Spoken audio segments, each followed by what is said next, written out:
Assassin's Creed Revelations, the third installment in the Ezio Auditore saga, due out in November, we were dispatched to a central London location on a quest to interrogate mission design director Falco Boyka about 5 brand new things in his game. Ezio, where is your hook blade? My hook blade?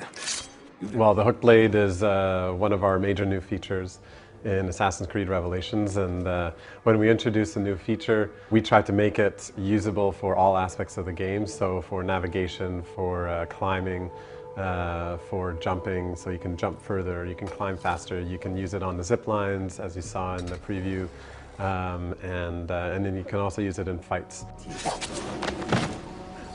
God, It's just an extension of the hidden blade, so the hidden blade works just like it does before, but now it's got a hook at the end, so you can use it for other parts of the game. You jump slightly further, so your reach is like a bit further, and then also if you're falling or whatever, you can reach a bit further in order to catch yourself. Has that let you change how you design the cities, because there is that slightly bit more reach? For sure. Actually, Galata, which is the first district that you're in, has to be designed for both, because you start out the game and you don't have the hook blade, and you can actually, if you want to, you can wander around the whole city. So we had to design that one for both kinds of climbing.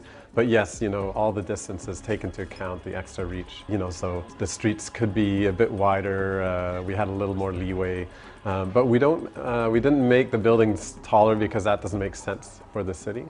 It's just some of the elements would be spaced differently, I guess. My brothers in Roma would like this. just give credit where it is due. So we have, you have 3 different types of ingredients, sorry. So one is the shell, which is the casing actually. So you have like impact, tripwire, fuse, and then the sticky. So the sticky one is actually one that you haven't seen yet. It's any kind of bomb. You throw it onto an individual, and then he'll walk into a crowd or whatever, and then it explodes on him. So it's kind of a cool little variation. Then you have the explosive, and the explosive determines just the radius and the strength of the explosion. In terms of the effects, we have the gold bomb, which will spray fake gold all over the place and cause all the crowds to come and have a bit of a mad panic attack trying to get all the money. And so that's a great way to distract people and to cover your tracks. And then we have, actually I think I saw you use the caltrops. So when you're running away from the baddies, you can throw a caltrop bomb on the ground, and then it'll stop them dead in their tracks. So those are just a couple of the variations. We also have a stink bomb. That one's kind of funny. You throw it, if it hits one individual, all the people around him will kind of back away and go, these smells, right? And so it's a great way to isolate a character. If you want to just assassinate one person and he's protected by guards, you throw a stink bomb on him, everybody gets out of the way, and then you can either use another bomb on him, or you can run up and you take him out, and you're not in, no one's in the way. Push through! Push through! We thought, we would put these towers in the game, and they're called dens, and so they're either assassin dens or Templar dens. So the Borgia Tower gameplay is when you attack the dens to take them over and make them into assassin dens. It's exactly like the Borgia Tower gameplay in Brotherhood, though it's in an urban environment, so it's a bit tighter, a bit more kind of paranoid, I guess.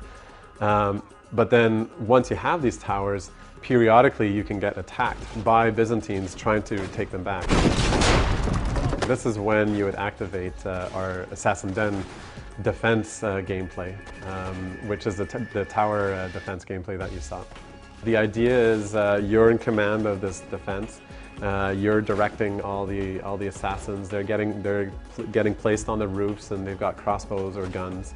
You can use a cannon to take out the enemies that are heading towards the den. It's just kind of like urban street fighting in a sense, just in the past.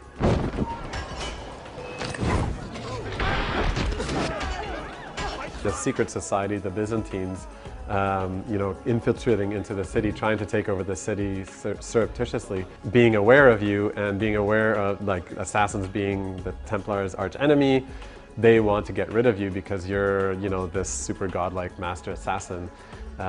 So the stalkers are, you know, are basically people that are stalking you, and when they find you in the city, they'll come up, they'll sneak up behind you and stab you in the back, and you lose a huge chunk of your life, and then they run away, and you can either chase them down or you can ignore them. It's up to you. And then once you get good at the game, the people who have played, you know, 10, 20 hours, when they get hit by a stalker, they're going to be able to press the right button and turn around and take the guy out right away.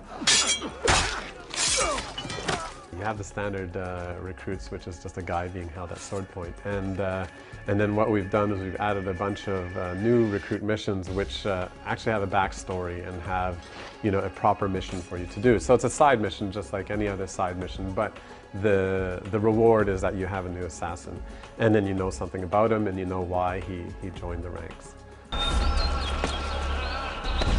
When your assassins reach level 10, in order for him to reach level 10, you do a special mission with him, or her, where you face an opponent which is one of our Templars from the multiplayer game. You do the mission with this historical character, with the assassin. He reaches level 10. And then when they get to level 15, in order to get to level 15, you have to do another mission. And again, it has the same character in it. So I guess you could imply from that maybe the first one is less successful because the Templar does survive. So We plan to dress as entertainers and walk right in. I will find a disguise and meet you there. I always thought the minstrel was pretty funny in Brotherhood and in Assassin's Creed 2, but he was very annoying, and so I thought it would be fun to turn things around and have a mission where Ezio is a minstrel, and for whatever reason. And so, you know, I won't explain, you know, what the setup is and all that stuff, but you actually have a mission where you're disguised as a minstrel, and so you get to turn the tables on everybody else and annoy everybody else with your music. Young Cesare, I heard him say, could not be killed by man. Thank you for coming. So I You played tossed him beautifully. through the Thank air you. to see